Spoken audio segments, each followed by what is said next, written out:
The champagne flute slipped from my trembling fingers, crystal shattering against the marble floor of Denver's most exclusive restaurant.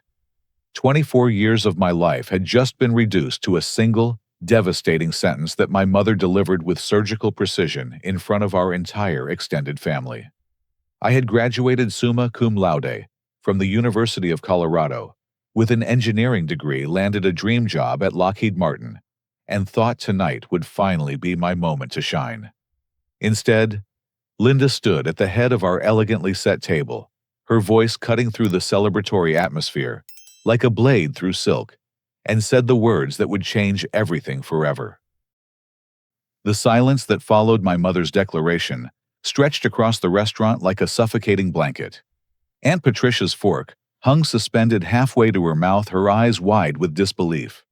Uncle Robert cleared his throat awkwardly and reached for his water glass, while my grandparents exchanged shocked glances across the table.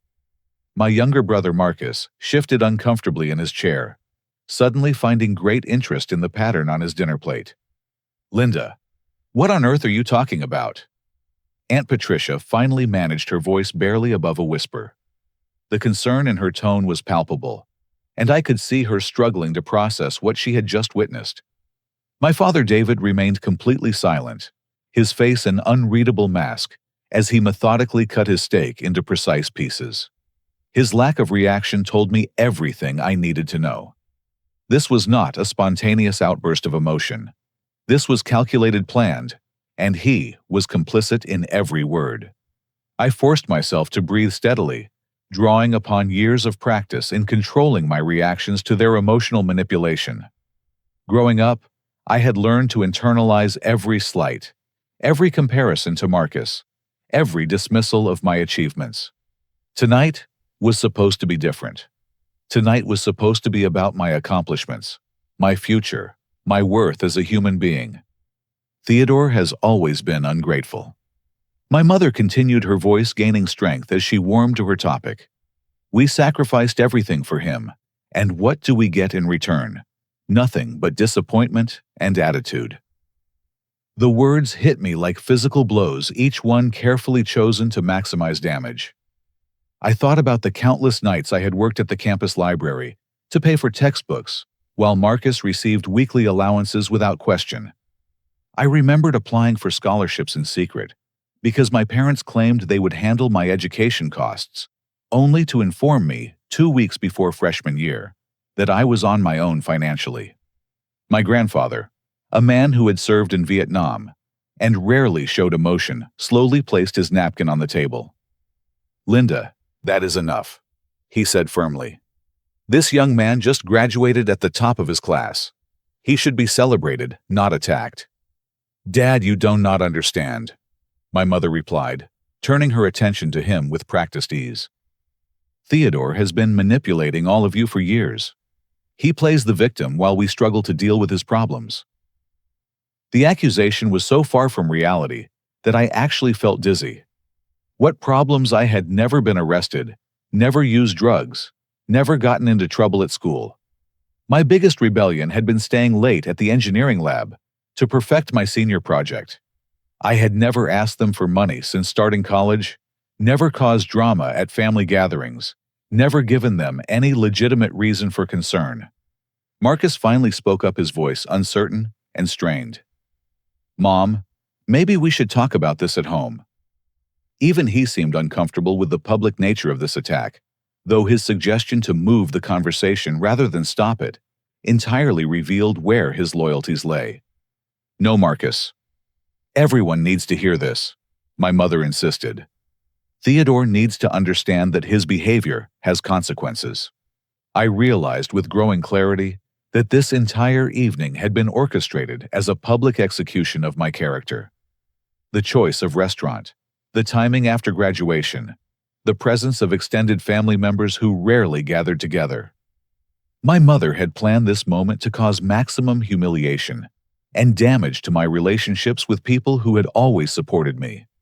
The waiter approached our table cautiously, clearly sensing the tension, but professionally obligated to check on our needs. "Is everything all right here?" he asked diplomatically.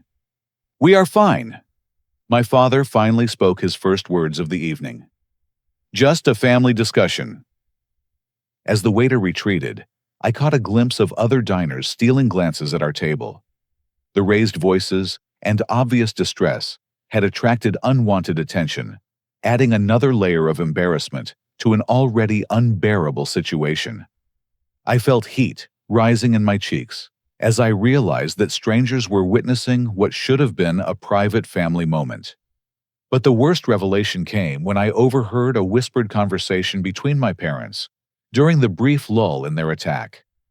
My mother leaned toward my father and said in what she thought was a quiet voice, "We need to tell them about the will changes before he finds out another way." The words hit me like a sledgehammer to the chest. Will changes. They had been discussing inheritance arrangements without including me in the conversation. The implication was clear and devastating. Not only had they publicly humiliated me, but they had also been making financial decisions that would affect my future without my knowledge or input. The drive back to my apartment felt like navigating through a thick fog of disbelief and growing rage. I had excused myself from the dinner table with as much dignity as I could muster, thanking my grandparents and aunt for their support, while pointedly ignoring my parents and Marcus.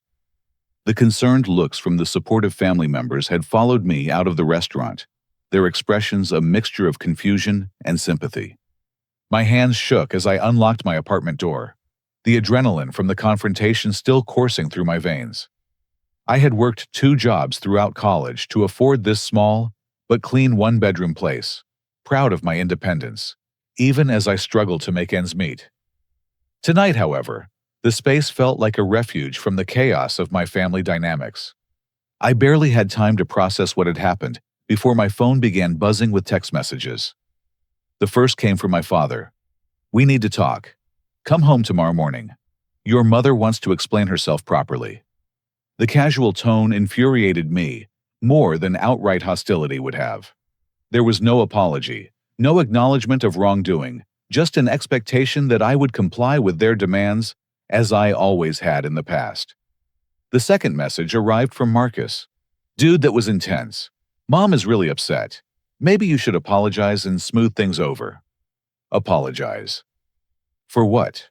For graduating with honors. For securing a prestigious job. For existing in a way that apparently inconvenienced them. The suggestion was so absurd that I actually laughed, though the sound came out bitter and hollow in the empty apartment. Against my better judgment, I decided to drive to my childhood home the next morning. I needed answers, and I needed to understand exactly how deep this resentment ran. The house looked exactly the same as it had during my high school years, with the same meticulously maintained lawn and perfectly painted shutters.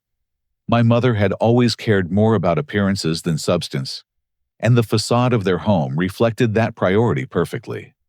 Linda answered the door wearing her typical weekend outfit of expensive athleisure wear, her hair perfectly styled despite the early hour.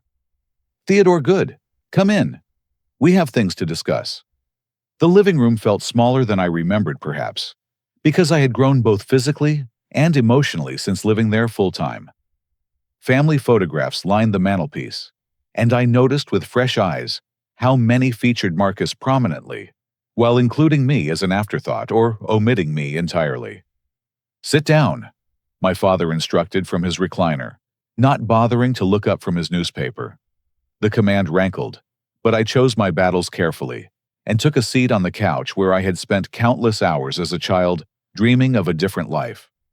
"Your behavior last night was completely unacceptable," my mother began without preamble. "Storming out of dinner like a child, embarrassing us in front of the family. We raised you better than that." The revisionist history was breathtaking in its audacity. "I left quietly after you publicly stated that you wished I had never been born," I replied, keeping my voice level, despite the turmoil in my chest. What part of my response was inappropriate? "Do not use that tone with me," she snapped. "We have sacrificed everything for you and Marcus, and this is the thanks we get. Attitude and disrespect." "What exactly have you sacrificed for me?" I asked genuinely.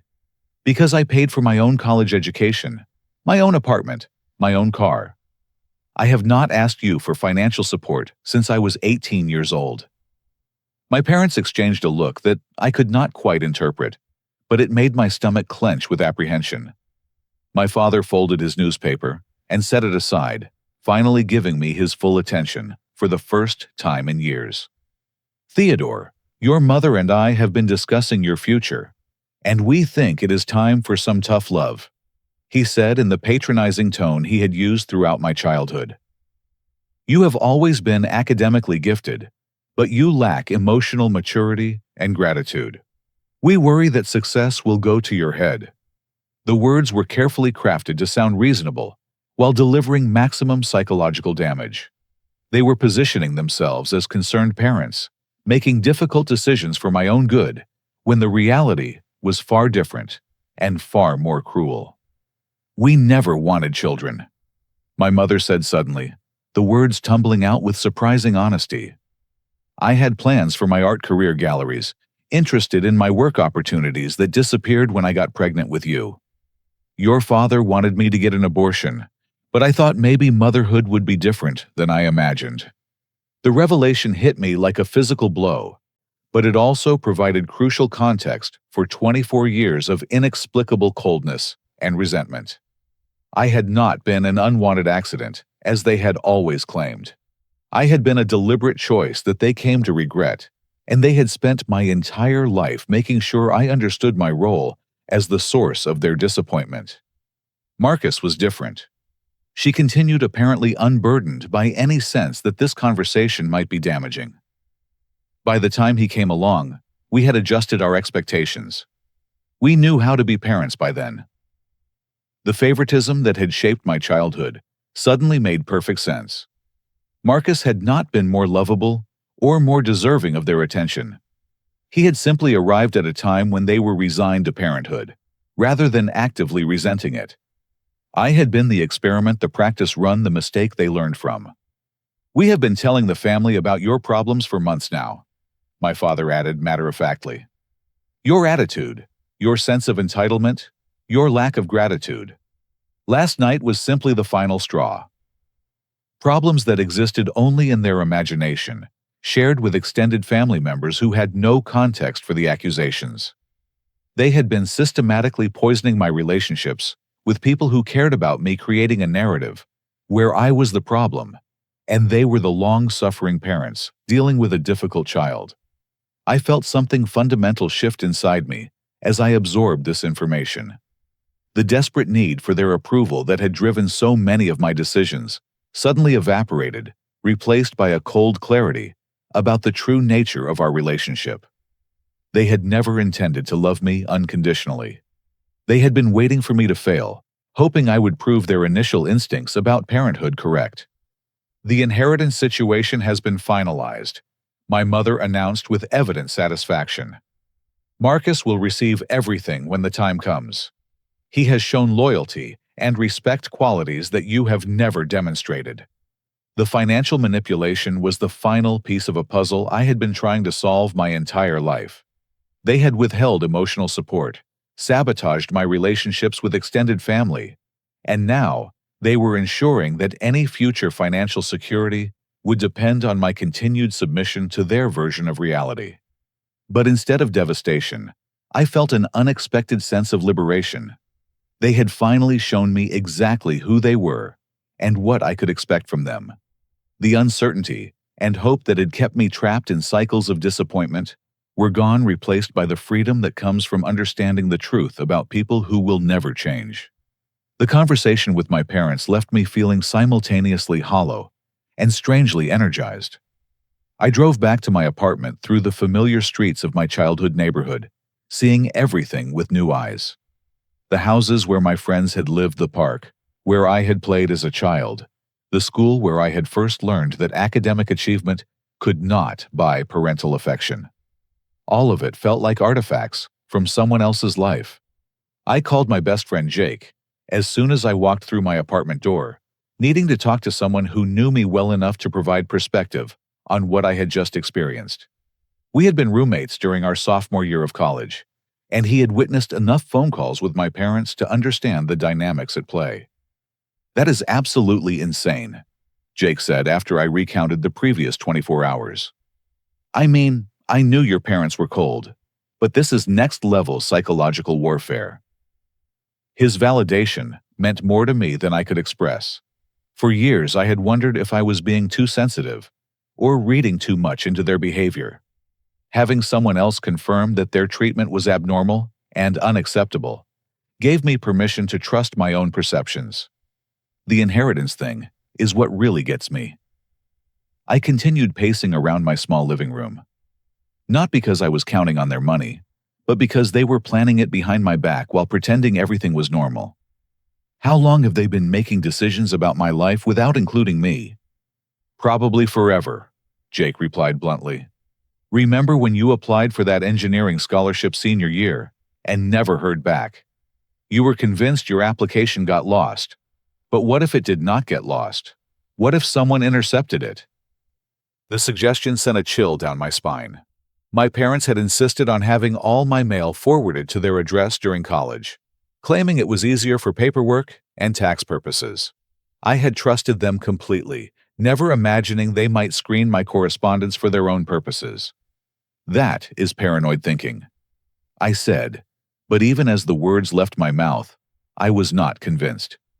Their behavior over the past 2 days had revealed levels of manipulation I had never suspected. If they were capable of systematically damaging my relationships with extended family, what else might they have done? "Is it paranoid if it is true?" Jake asked. "Look, I know this is hard to hear, but your parents have been sabotaging you for years. The only difference now is that they are not bothering to hide it anymore." I spent the rest of the weekend researching family dynamics and psychological manipulation, trying to understand the patterns that had shaped my childhood. The information I found was both disturbing and enlightening. Terms like scapegoat and golden child described my relationship with Marcus with startling accuracy. The systematic undermining of my confidence, the constant comparisons, the emotional withholding. All of it fit textbook descriptions of narcissistic family systems. The most difficult realization was that my parents had likely never intended to change or improve our relationship. I had spent years believing that if I just achieved enough, earned enough recognition, proved my worth sufficiently, they would finally see me as valuable. But their resentment had nothing to do with my behavior, and everything to do with their own psychological limitations. My phone buzzed with another text message from my mother. "We are concerned about your mental state after our conversation yesterday. Perhaps you should speak with a professional about your anger issues. We only want what is best for you." The gaslighting was so blatant that I actually laughed.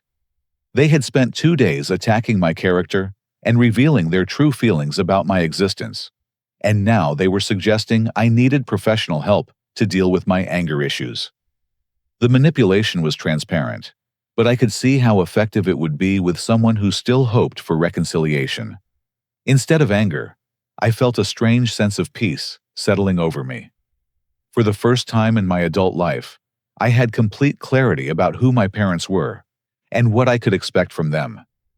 There were no more mysteries to solve, no more hope to be disappointed, no more energy wasted trying to earn something they were incapable of giving. I drafted a response to my mother's text message, but then deleted it without sending. Engaging with their manipulation would only give them more ammunition to use against me. Instead, I began researching therapists in my area who specialized in family trauma and emotional abuse recovery.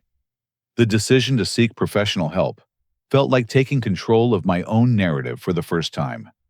Instead of allowing my parents to define the problem and the solution, I was choosing to work with someone who could help me process what I had experienced and develop healthy coping strategies. That evening, I took a long walk around my neighborhood processing everything that had changed in such a short time. 2 days ago, I had been a recent college graduate excited about starting my career and hopeful about my family relationships. Tonight, I was someone who finally understood the true nature of those relationships and was beginning to plan a very different kind of future. The revelation about the mail forwarding continued to nag at me throughout the week. I had always been puzzled by the lack of response to certain applications and opportunities during college. Scholarship programs, internship opportunities, even social invitations that never materialized. I had assumed I was simply not competitive enough or lucky enough to be selected. But what if my lack of success had not been due to my own limitations? What if someone had been actively interfering with my opportunities while positioning themselves as supportive and concerned? The possibility was both infuriating and strangely liberating. If they had been sabotaging me for years, then my struggles were not evidence of my inadequacy, but proof of their deliberate interference. I decided to test my theory by having all future mail sent directly to my apartment and informing important institutions of my address change. If Jake was right about the scholarship interference, there might be other opportunities I had missed due to their meddling. The more I thought about it, the more their behavior made sense from a psychological standpoint. They needed me to fail in order to justify their resentment about my existence. My success threatened their narrative about the sacrifices they had made and the burden I represented. By undermining my opportunities while maintaining plausible deniability, they could ensure that their predictions about my limitations became self-fulfilling prophecies. But I had succeeded anyway, despite their interference. I had graduated summa cum laude, landed a prestigious job, and built a life independent of their support. Whatever they had done to sabotage me had not been enough to prevent me from achieving my goals, and that realization filled me with a quiet strength I had never felt before. The breaking point came when I received another text message from my father. "Your mother is very hurt by your silence. The least you could do is acknowledge that we are trying to help you understand yourself better. Family therapy might be beneficial for all of us." The suggestion that I needed to acknowledge their efforts to help, while they systematically undermined my confidence and relationships, was so absurd that something snapped inside me. I was done being the reasonable one, the accommodating one, the one who absorbed their dysfunction while they positioned themselves as the victims. I turned off my phone and sat in the silence of my apartment, feeling something fundamental shift inside my chest. Tomorrow, I would start making different choices. Tomorrow, I would stop participating in their version of reality and start creating my own. Monday morning arrived with the crisp clarity that only comes from making a difficult but necessary decision. Instead of responding emotionally to my parents' manipulative messages, I chose to approach the situation like an engineering problem that required systematic analysis and strategic solutions. I had learned in college that the most complex challenges could be broken down into manageable components, and this family crisis was no different. My first call was to Dr. Sarah Mitchell, a therapist specializing in family trauma, who had excellent reviews and specialized in helping adults recover from childhood emotional abuse. Her availability for an emergency consultation that week felt like a sign that I was moving in the right direction. "What you are describing sounds like a classic narcissistic family system," Dr. Mitchell explained during our first session. "The public humiliation, the systematic undermining of your achievements, the financial manipulation. These are not random acts of cruelty, but calculated behaviors designed to maintain control." Her validation was both comforting and disturbing. Learning that my experiences fit recognizable patterns meant I was not crazy or overly sensitive, but it also meant that my parents' behavior was unlikely to change, regardless of my actions or achievements. "The most important thing to understand is that their treatment of you has nothing to do with who you are as a person," she continued. "You happen to be born into a role within their psychological system, and they need you to stay in that role for their own emotional stability." Dr. Mitchell helped me understand that my parents' public attack had been triggered by my graduation success, which threatened their narrative about my inadequacy. By achieving something they had never accomplished themselves, I had disrupted the family dynamics that allowed them to feel superior despite their own limitations. While working with Dr. Mitchell, I also began documenting every interaction with my family members. I saved text messages, wrote down phone conversations from memory, and created a timeline of significant incidents throughout my childhood. The pattern that emerged was clear and disturbing. Every major achievement in my life had been followed by increased criticism and emotional punishment. When I won the science fair in 8th grade, my parents had grounded me for 2 weeks because my project materials had cluttered the garage. When I was accepted to college with partial scholarships, they had spent months complaining about the financial burden while praising Marcus for his decision to attend community college locally. My graduation had simply been the latest in a series of successes that threatened their worldview. The documentation process also helped me recognize how they had been spreading negative information about me to extended family members for years. Aunt Patricia had mentioned being surprised by my maturity during a recent phone call, suggesting she had been led to expect something very different. Uncle Robert had complimented my work ethic, then seemed confused when I thanked him, as if he had not expected such behavior from me. My parents had been conducting a subtle but persistent campaign to lower everyone's expectations about my character, while positioning themselves as long-suffering parents dealing with a difficult child. The public attack at graduation dinner had been their attempt to make that narrative official and irreversible. Understanding their strategy helped me develop my own. Instead of defending myself against accusations or trying to prove my worth, I would simply live my life with integrity and let my actions speak for themselves. People who knew me well would eventually see through my parents' manipulation, while those who preferred their version of events were not relationships worth preserving anyway. The turning point came when Marcus called me unexpectedly on a Wednesday evening, his voice strained and uncertain. "Theodore, I need to ask you something, and I want you to be honest with me. Are you really having the problems that Mom and Dad say you are having?" The question caught me off guard, both because Marcus rarely contacted me directly, and because it suggested he was beginning to question our parents' narrative. "What problems are they claiming I have?" I asked carefully. "They say you are struggling with anger management, that you have unrealistic expectations about life, that you blame them for things that are not their fault." Marcus recited clearly, repeating conversations he had heard multiple times. "But when I talk to you, you seem pretty normal. More normal than usual, actually."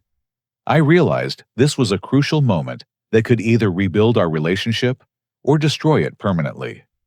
Marcus had been caught in the middle of our family dynamics, without fully understanding his role as the golden child, whose success was used to diminish my achievements. If he was questioning their narrative, there might be hope for genuine communication between us. "Marcus, I am going to be completely honest with you," I said. "I have never had anger management problems or unrealistic expectations. I graduated summa cum laude, got a great job, and have been supporting myself independently for years. The problems they describe do not exist outside of their imagination." The silence that followed stretched long enough to make me wonder if I had overplayed my hand. Then, Marcus sighed heavily and said, "I was afraid you were going to say that. Some of the things they claim about you do not match the person I grew up with."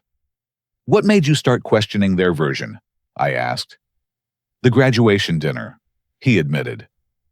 "I kept thinking about what Mom said, and it just seemed so extreme. Even if you had problems which I was not really seeing, wishing you were never born seemed like it went way too far." Marcus's willingness to question our parents' narrative represented the first crack in their carefully constructed version of reality. If they had lost his unquestioning support, their ability to control the family dynamics was significantly weakened. "I think we need to talk more," Marcus continued. "But not at Mom and Dad's house, and not with them around. Would you be willing to meet for coffee sometime this week?" The conversation with Marcus gave me hope that not all of my family relationships were irreparable, but it also highlighted how much damage my parents had done through years of manipulation and triangulation. Rebuilding trust with my brother would take time and patience, but the willingness to try felt like a victory against their attempts to isolate me completely. Meanwhile, my parents escalated their tactics in response to my silence. They began calling my workplace, claiming to be concerned about my mental health, and suggesting that my recent behavior indicated serious psychological problems. The calls were carefully crafted to sound like worried parents seeking help for a troubled child, but they had the potential to damage my professional reputation if taken seriously. Fortunately, my supervisor Janet was experienced enough to recognize manipulative behavior when she encountered it. After the third call from my mother, Janet asked to speak with me privately about the situation. "Theodore, I want you to know that these calls are not affecting your employment status," she assured me. "But I am concerned about what appears to be a harassment campaign targeting you personally. Have you considered documenting these incidents for legal purposes?" The suggestion that I might need legal protection had not occurred to me, but Janet's concern made me realize how far my parents were willing to go to punish me for refusing to participate in their dysfunction. Calling my workplace crossed a line from family conflict into deliberate sabotage of my professional life. I thanked Janet for her support and assured her that I was handling the situation with professional help. Then, I contacted Dr. Mitchell to discuss strategies for protecting myself from further escalation while maintaining my emotional equilibrium. "This is actually a positive development," Dr. Mitchell explained when I described my parents' increased aggression. "It means your boundary setting is working. They are losing control, and their desperation is showing. The key is to remain calm and consistent while they exhaust themselves with ineffective tactics." Her perspective helped me understand that my parents' escalation was a sign of my success, rather than evidence that I was handling the situation incorrectly. By refusing to engage with their manipulation, I had forced them to reveal the extent of their dysfunction to people outside our family circle. The calls to my workplace had backfired spectacularly. Instead of damaging my reputation, they had generated sympathy and support from colleagues who could see the harassment for what it was. My supervisor's offer to document the incidents for legal purposes had also created an official record of their behavior that could protect me if the situation escalated further. As the week progressed, I felt increasingly confident about my decision to distance myself from my parents, while maintaining relationships with family members who were willing to engage with reality. The strategy required patience and emotional discipline, but it was already producing better results than years of attempting to earn their approval had achieved. The transformation in my life became increasingly apparent as spring turned to summer. Without the constant emotional drain of trying to please parents who were determined to remain unsatisfied, I found myself thriving in ways I had never imagined possible. My work performance improved dramatically as I channeled my energy into projects that actually appreciated my contributions, and my social life expanded as I stopped canceling plans to accommodate my family's demands. The coffee meeting with Marcus had opened a door to honest communication that had been closed throughout our childhood. Over several conversations, he began sharing his own experiences within our family system, revealing that his position as the golden child had been just as psychologically damaging as my role as the scapegoat. "I never realized how much pressure I was under to be perfect," Marcus admitted during one of our weekly coffee meetings. "Every time they praised me, it was really a way to put you down, which made me feel guilty, but also afraid that if I messed up, I would end up being treated like you were." His insight into the family dynamics helped me understand that none of us had been truly loved unconditionally. We had all been assigned roles that served our parents' psychological needs rather than our own developmental requirements. Marcus had been burdened with the impossible task of justifying their parenting choices, while I had been tasked with absorbing their disappointment and resentment. "The weird thing is that now that you are not around to be the problem child, they have started criticizing me more," Marcus continued. "Little things that they used to ignore are suddenly major issues. It is like they need someone to be disappointed in." The revelation that my absence had shifted their focus to Marcus confirmed Dr. Mitchell's predictions about narcissistic family systems. Without their preferred target available for criticism, They were forced to find fault elsewhere or confront their own issues directly. Predictably, they had chosen to expand their criticism rather than engage in self-reflection. Aunt Patricia had become an unexpected ally in my journey toward independence. She called me regularly to check on my well-being and share information about family dynamics that I had been excluded from understanding. Through her, I learned that my grandparents were horrified by what they had witnessed at graduation dinner and had been asking pointed questions about my parents' treatment of me over the years. "Your grandfather told me he wishes he had intervened sooner," Aunt Patricia reported during one of our conversations. "He said he always sensed something was wrong with how they talked about you, but he trusted them to know what was best for their own children. Now he feels terrible about not stepping in." The support from my grandparents meant more to me than I could express. They represented a connection to family values that emphasized love, respect, and encouragement, rather than the psychological warfare I had grown up with. Their validation of my experiences helped counteract years of gaslighting that had made me question my own perceptions. My professional life continued to flourish as I threw myself into my work at Lockheed Martin with renewed energy and focus.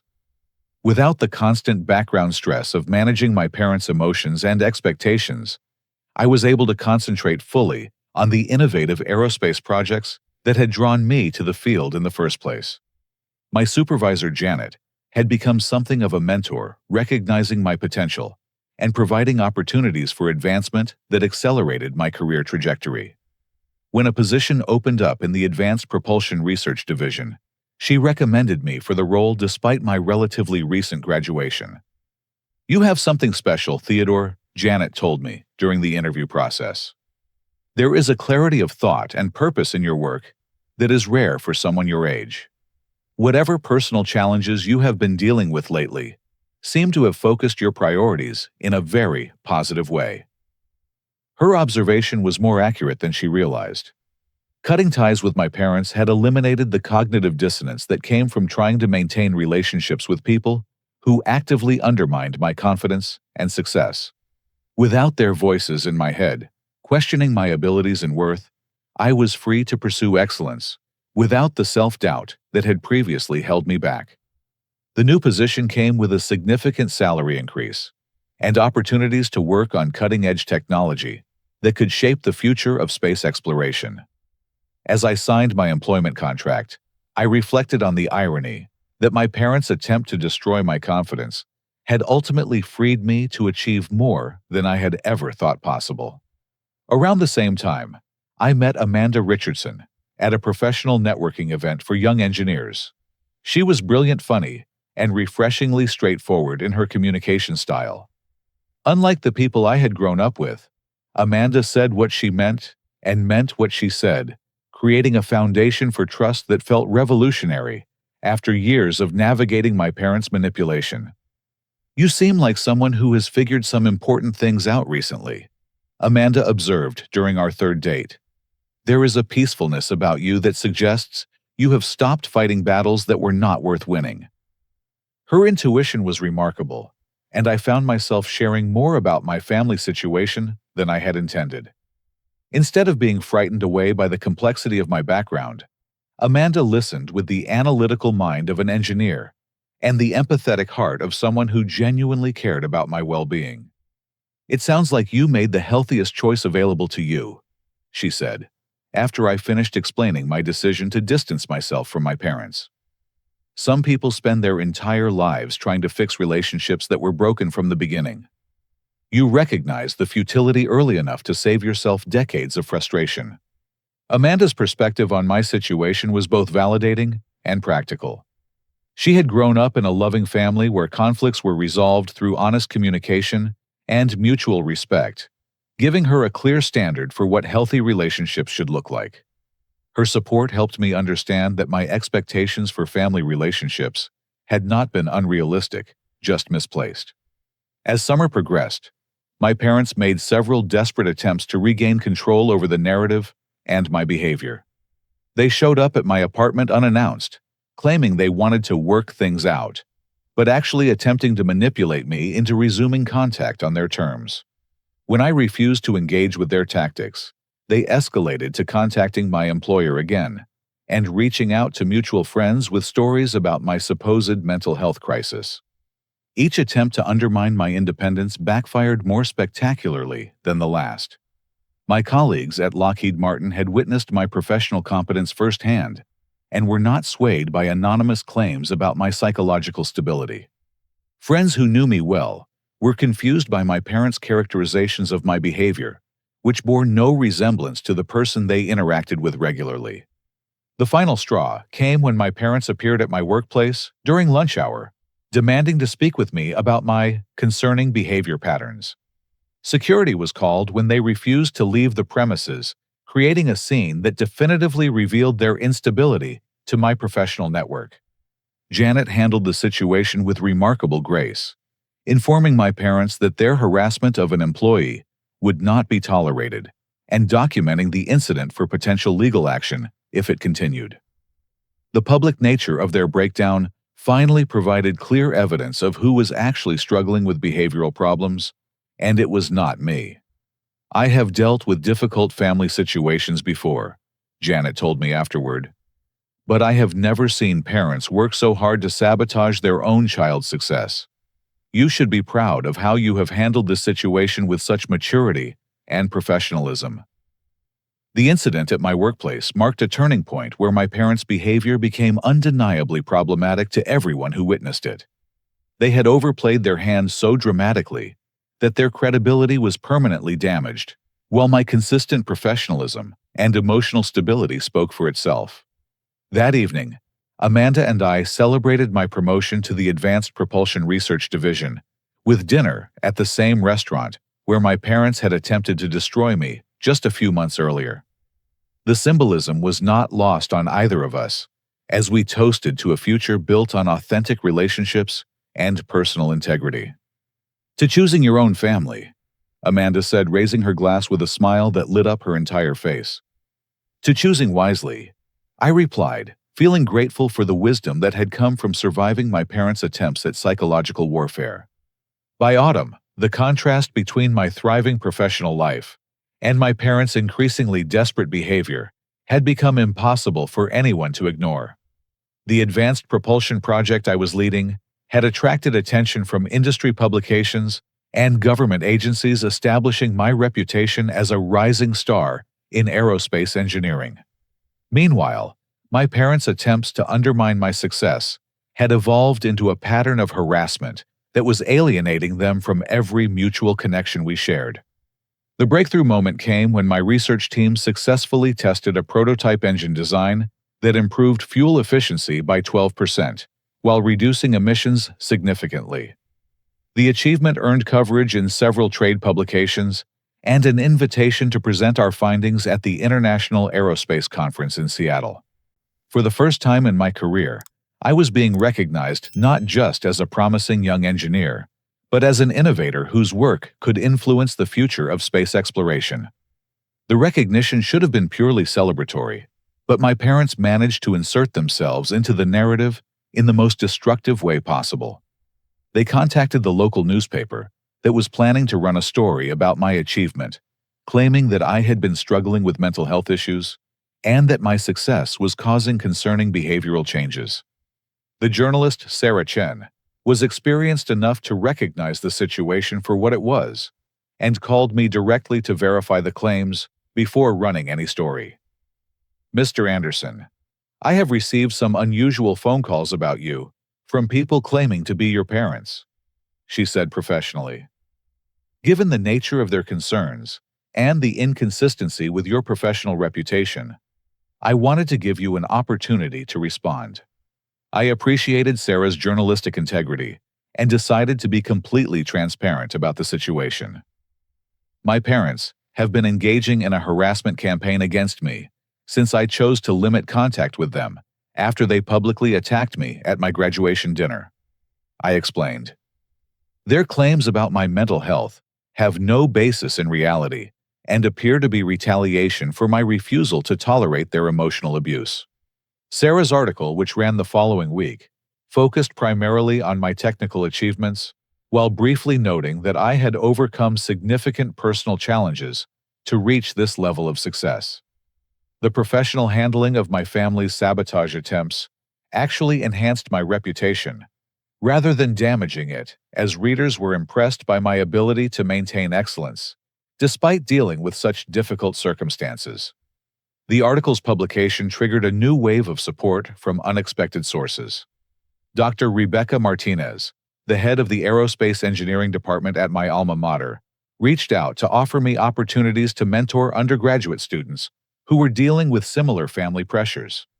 Successful professionals who have overcome toxic family dynamics can provide invaluable guidance to young people facing similar challenges, she explained. The mentoring opportunity resonated deeply with my desire to transform my painful experiences into something useful for others. Working with students who were struggling to maintain their academic focus while dealing with unsupportive families gave me perspective on how far I had come and how much strength I had developed through surviving my parents' psychological warfare. Marcus had continued to evolve in his understanding of our family dynamics, eventually deciding to join me in therapy with Dr. Mitchell to process his own experiences. The sessions revealed that his anxiety and depression, which had intensified significantly since my departure from the family system, were directly related to the increased pressure he was experiencing as the sole focus of our parents' expectations. I used to think Theodore was the problem because that is what I was told, Marcus admitted during one of our joint sessions. But now that he is not around to blame for everything, I can see how impossible it is to satisfy them. Nothing is ever good enough, and they always find something to criticize. Dr. Mitchell helped us understand that our parents' dysfunction had affected both of us just in different ways. While I had been overtly rejected and criticized, Marcus had been subtly controlled through excessive praise that made him dependent on their approval. Both tactics had prevented us from developing healthy self-esteem and autonomous decision-making skills. The healing process with Marcus was complicated, but ultimately rewarding. We had to unlearn years of competitive dynamics that our parents had fostered while learning to see each other as allies rather than rivals. The progress was slow, but genuine, creating a foundation for the first authentic relationship either of us had ever experienced with a family member. Meanwhile, my relationship with Amanda continued to deepen in ways that highlighted the stark contrast between healthy and dysfunctional family dynamics. Her parents invited me to join their family gatherings, where I witnessed firsthand how loving families actually functioned. Disagreements were handled with respect and consideration, achievements were celebrated without manipulation, and support was offered without conditions or expectations. Your parents seemed to genuinely enjoy each other's company, I observed to Amanda after a particularly warm family dinner. They ask questions because they are interested in the answers, not because they are looking for ammunition to use later. That is what normal families do, Amanda replied matter-of-factly. They want to know about your life because they care about you, not because they need information to control or criticize you. Her casual description of normal family functioning helped me understand just how abnormal my childhood experiences had been. The constant tension, the need to carefully monitor every word to avoid triggering criticism, the underlying sense that love was conditional on performance. None of that was normal or necessary regardless of how my parents had justified their behavior. The final confrontation came in November, when my parents showed up at Amanda's apartment, having somehow obtained her address, and decided to approach her directly about their concerns regarding my mental state. Amanda handled the situation with remarkable composure, listening politely to their claims before firmly asking them to leave and never return. They seemed genuinely convinced that you are having some kind of breakdown, Amanda told me afterward. It was bizarre to watch them describe someone I did not recognize while insisting they were talking about you. Either they have completely lost touch with reality, or they never knew who you actually are as a person. The incident was significant because it demonstrated how far my parents were willing to go to maintain their narrative about my problems, even when doing so required harassing innocent people who had never been involved in our family conflicts. Their behavior had crossed from dysfunctional into potentially criminal territory, justifying more serious protective measures. I filed a restraining order against both parents the following week, documenting the escalating pattern of harassment that had included workplace interference attempts to sabotage professional relationships, and now unwanted contact with my girlfriend. The legal system took the matter seriously once the full scope of their behavior was presented in an organized timeline. The restraining order marked the end of my attempts to handle the situation through purely psychological and emotional boundaries. My parents had demonstrated that they were willing to interfere with every aspect of my life in order to punish me for refusing to participate in their dysfunction, making legal intervention necessary for my protection and peace of mind. As the year ended, I reflected on the dramatic transformation that had occurred since graduation dinner just 8 months earlier. I had gone from being an isolated young man, desperate for parental approval, to being a successful professional, surrounded by authentic relationships and exciting opportunities. The price had been high, requiring me to grieve the family relationships I had always hoped to have. But the freedom and peace that came with accepting reality, rather than fighting it, had been worth every difficult moment. 2 years later, I stood in the garden of the beautiful colonial-style house that Amanda and I had purchased together, preparing for the most important conversation of my life. The morning sunlight filtered through the oak trees we had planted the previous spring, creating patterns of light and shadow that seemed to symbolize how far we had both come since that devastating graduation dinner that had changed everything. Amanda Richardson.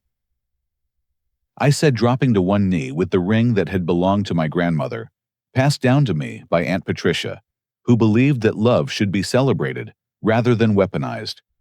Will you marry me and help me build the kind of family that actually deserves to exist?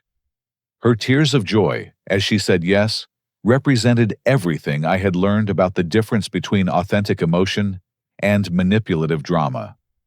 These were tears of happiness and hope, not the calculated displays of hurt feelings and victimhood that I had grown up believing were normal expressions of love. The wedding planning process became an opportunity to demonstrate the principles I had learned about healthy relationships and boundary setting. We created a guest list that included people who genuinely supported our happiness, rather than those who felt entitled to attendance, based on biological relationships or social obligations. Marcus served as my best man, having completed his own journey of healing and independence, with the support of individual therapy and our rebuilt brotherhood. My parents were not invited to the wedding, a decision that initially felt difficult, but ultimately brought tremendous peace. They had made no efforts to acknowledge their behavior or seek reconciliation based on mutual respect and healthy communication. Their absence from our celebration felt appropriate, rather than tragic, allowing us to focus on the people who had actually contributed to our happiness and success. The ceremony took place in Amanda's family garden, surrounded by colleagues from Lockheed Martin, college friends who had supported me through the family crisis, extended family members who had chosen authentic relationships over enabling dysfunction, and new friends we had made as a couple who represented the life we were building together. Dr. Mitchell attended as an honored guest, having played such a crucial role in helping me develop the emotional tools necessary for creating and maintaining healthy relationships. During the reception, she shared her observation that healthy people attract other healthy people, creating positive cycles that can last for generations when nurtured properly. Theodore has done the hard work of breaking generational patterns, she said during her toast. He chose healing over revenge, growth over stagnation, and love over fear. That kind of courage creates ripple effects that will benefit not just his own family, but everyone whose lives he touches. The wedding reception was everything I had never known I wanted. Genuine laughter, instead of nervous tension, heartfelt speeches, rather than manipulative guilt trips, celebration of authentic achievements, rather than performance of false harmony. Amanda's father welcomed me to their family with the kind of unconditional acceptance I had spent 26 years hoping to receive from my own parents. Our honeymoon in New Zealand provided time to process how dramatically my life had changed and plan for the future we wanted to create together. Amanda and I spent hours talking about the kind of parents we hoped to become, the values we wanted to instill in our children, and the legacy we wanted to leave for future generations. I want our children to know that they are loved for who they are, not what they accomplish, I told Amanda, as we watched the sunrise over Milford Sound. I want them to feel safe bringing us their problems, instead of hiding their struggles to avoid disappointing us. They will, Amanda assured me, because we know the difference between supporting someone and controlling them, between loving someone and owning them. Your parents taught you what not to do, which is actually valuable knowledge for raising healthy children. 6 months after our wedding, Amanda and I learned that we were expecting our first child. The news filled me with joy and determination, in equal measure knowing that I had the opportunity to give a child the unconditional love and support that I had always craved, but never received from my own parents. Marcus had also made significant progress in his own healing journey, eventually meeting Sarah, a kind and grounded woman, who helped him recognize his own worth beyond his ability to please difficult people. Their relationship flourished as he learned to trust his own judgment rather than constantly seeking approval from others. It is funny how much easier life becomes when you stop trying to fix people who do not want to be fixed, Marcus observed during one of our monthly coffee meetings. I spent so many years thinking I could make Mom and Dad happy if I just tried hard enough, but now I realize their unhappiness was never about me or you. It was about their own issues that they refused to address. Our parents had eventually stopped their harassment campaign, partly due to the restraining order, but primarily because their behavior had isolated them from every relationship that might have validated their perspective. Extended family members had witnessed enough of their dysfunction to recognize the truth about who was actually causing problems, leaving my parents alone with their resentment and unwillingness to change. Aunt Patricia reported that they had become increasingly bitter and isolated, blaming me for destroying the family, rather than acknowledging their role in creating the conflict. Their refusal to take responsibility for their behavior had cost them relationships not just with me, but with Marcus, several extended family members, and longtime friends who could no longer ignore their toxicity. Some people would rather be right than be happy, Aunt Patricia observed sadly. Your parents have chosen to maintain their narrative about being victimized by ungrateful children, rather than doing the work necessary to build authentic relationships based on love and respect. The birth of my daughter Emma marked the completion of my transformation from someone desperate for parental approval to someone capable of providing unconditional love to the next generation. Holding her for the first time, I felt the fierce protectiveness that comes with genuine love, understanding finally what healthy parental feelings actually feel like. I will never let anyone make you feel unwanted or unloved, I whispered to Emma during one of our late-night feeding sessions. You will always know that you are valued for who you are, not what you can do for other people. You will grow up knowing what real love looks like, and you will never accept anything less from the people in your life. Amanda proved to be the kind of mother I had always hoped existed, combining wisdom and warmth in ways that created safety and security for our daughter. Watching her natural ability to provide comfort and encouragement without manipulation or conditions reinforced my understanding of how abnormal my childhood experiences had been. My career continued to flourish as well, with the advanced propulsion research leading to patents and industry recognition that established me as a leader in sustainable aerospace technology. The success felt different now, that it came from authentic passion, rather than desperate attempts to prove my worth to people who were determined to remain unimpressed. The mentoring program I had developed at the university had expanded to help dozens of students navigate difficult family situations while pursuing their academic and professional goals. Many of them shared stories that reminded me of my own experiences, and I was able to offer practical advice about setting boundaries, seeking therapy, and building chosen families that support rather than undermine their dreams. You gave me permission to succeed without feeling guilty about it. One student told me during our final mentoring session before his graduation, I always thought I was being selfish for wanting more than my family expected from me. But you helped me understand that I deserve to pursue excellence, even if it makes other people uncomfortable.